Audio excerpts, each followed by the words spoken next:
Welcome to the video, welcome to the channel. My name is Rory. Today we're going to learn how to put text behind objects. It's done with the studio version. I have done other videos showing how to do this in the free version. They're on the channel. So this is the studio version only.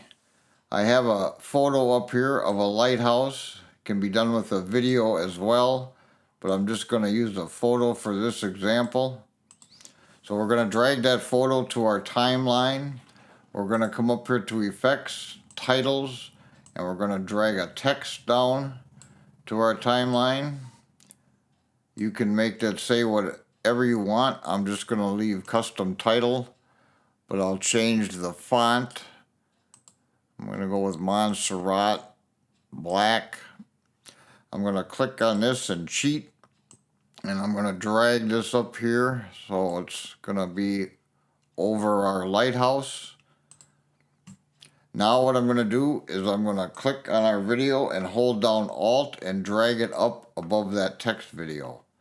So we have a copy of our video. Now we're going to jump over into the Fusion page.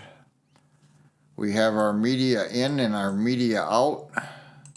We want to highlight the media in, hit Control Spacebar. You want to type Magic Mask. And here we have it. I'm going to add that. We're going to highlight the Magic Mask node. And now you just simply come up here and draw on what you want to mask out. That's good enough for this tutorial. It takes a second. And there you go. Now we have that masked out. Now we need to track it. Even though it's a still picture, we still need to track it. Otherwise, it won't play the full length of your clip.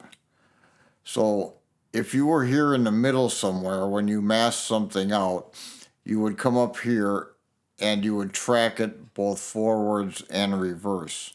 But we don't have to do that. We're on the beginning of our playhead. We're just going to track it forward. So we hit that, and it'll take a second to track that.